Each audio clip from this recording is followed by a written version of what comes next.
Decir la verdad es malvade. Así es, así lo dijo la tía que ves en este momento en pantalla, que mueve mucho las manos. Durante una conversación entre el activista conservador Michael Knowles y la activista que ves en este momento en pantalla, ella dijo también que no estar de acuerdo con sus puntos de vista, exponerlos e incentivar que otros no estén de acuerdo con los susodichos puntos de vista, eso es maligne, porque fomenta la violencia. Mira el video completo y dime qué opinas de lo que dice la joven. Pero antes, si este tipo de contenido te gusta, suscríbete a nuestro canal. Tenemos la meta a mediano plazo de llegar a los 100,000 suscriptores. Sin mayor dilación, comencemos.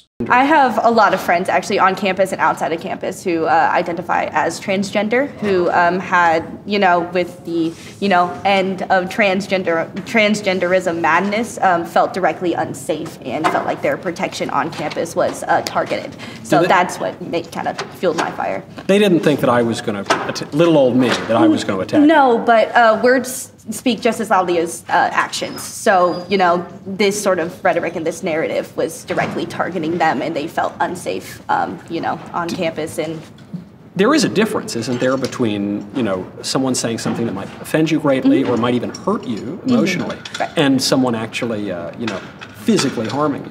Yeah, I would definitely say there's a difference between me saying an insult to your face or punching you. Yeah, there's definitely an actual difference there. So then is it productive to use the same words of sort of I'm unsafe or I'm I think danger? If you feel unsafe by anything that makes you feel unsafe, using that word is fine. But I guess that's the word at issue, right? I could be the president of this university, Jerry Farley, who invited me to come here and sign the contract, personally inviting me on this day. I didn't know the day had any significance to any sort of sexual thing. Sure.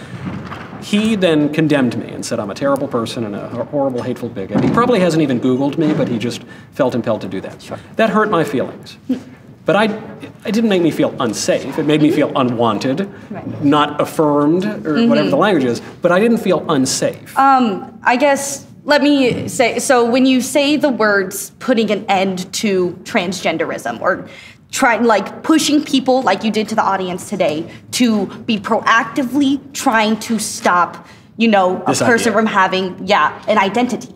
Your physical actions and your verbal and your physical actions or your vocal actions might incite somebody to do something very verbally or very physically to somebody else. Well, there's a distinction that you just granted me. Right. You say very verbally or very physically, and I think it's quite clear from my speech. Yeah. I do want people to take verbal and political action, right? You vote, you engage in Which government. can be, in turn, if somebody were to take actual action, be very harmful to somebody. Because what do you mean by actual action? I mean, for instance, what I was proposing was that we stop indulging transgenderism. That it's just not, it's not that people who think they're transgender do not exist or do not deserve to be loved and cared for and enjoy all the rights that everyone has, but that the idea just isn't true. That if a person who looks like a man, if I came out and I said I'm a woman, even if I really believed it, that it just wouldn't be true, and therefore it's not good to affirm someone in something that is not true. That was my argument, and so my argument is that it doesn't help anybody, most especially the people who identify this way. It doesn't help them to indulge in this. I'm thinking of that young woman who stood up and said, I felt transgender. I was binding my breasts and things, and. But I actually was autistic, and then I was diagnosed as autistic, and so does that not carry any water? I guess it's your words and what you're trying to give people and to be proactively about it. I wanted to say that still in turn can cause somebody to do something physical to somebody else, which you mean if they misinterpreted something I said? Sure, but you can't blame me for that. I'm not blaming you. That's the thing. The entire... And you couldn't blame the people in the audience for that. You couldn't blame the university for that. It's definitely the person, but it's still that sort of tie into, Charles Manson thought that the Beatles were calling him to start a race war with the song Helter Skelter. I don't blame Paul McCartney for the Manson killings. They would be absurd to do that. Wouldn't the same principle hold true here? I don't know if I agree. Yeah, it's like, you know, Donald Trump being like, we're going to, you know, show him what we got. You know, he didn't verbally say, let's storm the Capitol. But in turn, people stormed the Capitol. Because if you have a voice and they're going to listen and people feel so strongly about the opinion that you're talking about, they might go out of their way to be... But I think that's an imprecise analogy, even though you grant that Trump didn't directly call anyone to violence. But even beyond that, it seems imprecise to me, because what I am saying is that the way to love someone and to treat someone with respect is to tell them the truth. And that right now, the transgender ideology is harming people, the people who are in the thrall of it, and everyone else who is now being forced to lie, to the girls who have to share the bathroom with a man, to the swimming girls who had to lose their trophy to William Thomas. And so I'm saying they're all being harmed by it. We need to go all the way in explaining transgenderism is not real, and we need to stop the legal toleration of it, the cultural encouragement of it, and that will help everybody involved.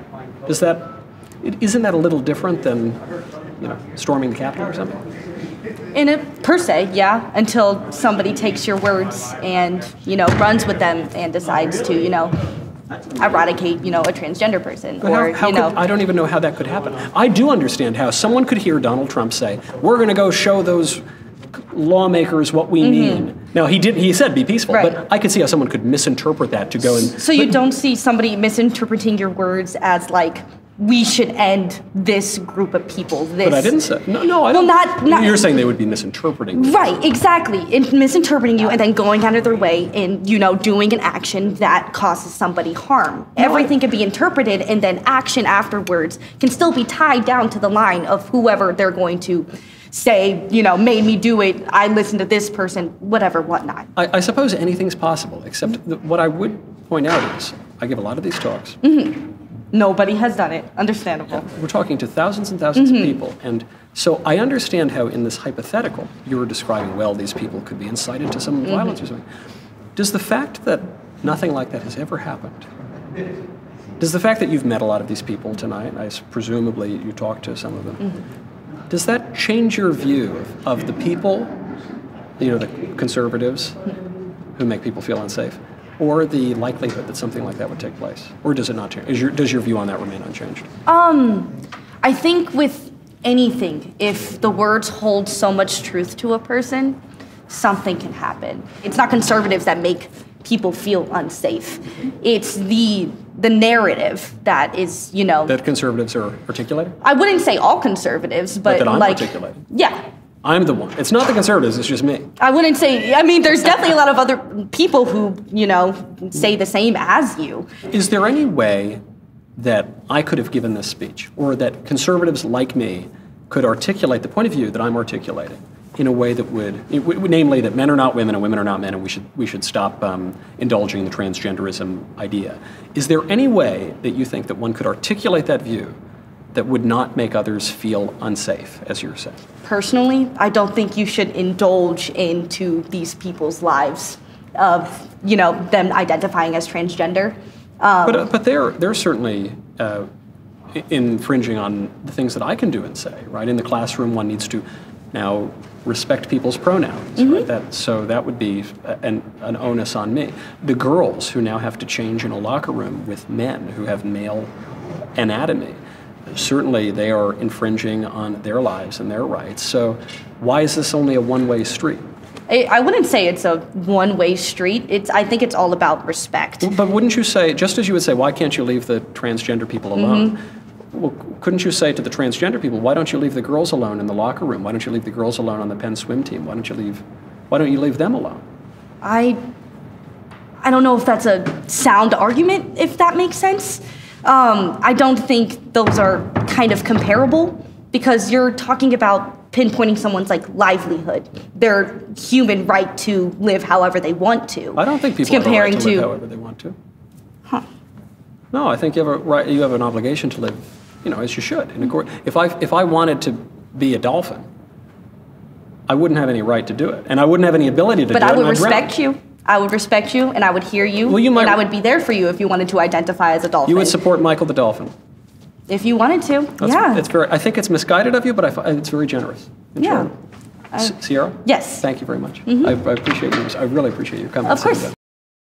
No estar de acuerdo con una ideología específica puede surgir por una variedad de razones. A veces las personas tienen diferentes antecedentes, experiencias de vida y valores que influyen en sus perspectivas. Además, las ideologías mismas pueden ser complejas y multifacéticas, y es posible que alguien esté de acuerdo con ciertos aspectos, pero no con otros. Cuando se trata de expresar desacuerdo con una ideología, es importante hacerlo de manera respetuosa y constructiva. El diálogo abierto y la discusión racional pueden ayudar a promover el entendimiento mutuo y a encontrar áreas de compromiso o puntos en común. Sin embargo, la violencia surge cuando las diferencias de opinión se convierten en conflictos destructivos. Esto puede ocurrir cuando las personas recurren a la intimidación, la coacción o la agresión física para imponer sus puntos de vista o suprimir los de los demás. La violencia en respuesta a las diferencias ideológicas es perjudicial y contraproducente, ya que socava el respeto mutuo, la libertad de expresión y la convivencia pacífica en la sociedad. Según entonces este último punto, ¿quiénes están imponiendo su ideología? Saca tú tus propias conclusiones. Aunque las personas pueden tener diferentes puntos de vista debido a sus experiencias, educación y entorno cultural, hay ciertos hechos objetivos que son independientes de las opiniones personales. Estos hechos están respaldados por pruebas tangibles y métodos de investigación confiables, lo que los hace verificables y consistentes más allá de las creencias individuales. Por ejemplo, en la ciencia, las leyes naturales y los principios matemáticos se consideran objetivos porque han sido probados y confirmados repetidamente mediante experimentos y razonamientos lógicos. Aunque las personas pueden tener diferentes interpretaciones o perspectivas sobre estos hechos, su validez objetiva no se ve afectada. Por ejemplo, la forma de la Tierra es un hecho objetivo que puede ser verificado por evidencia científica. Aunque alguien pueda creer sinceramente que la Tierra es plana por diversas razones, como la influencia de ciertas comunidades en línea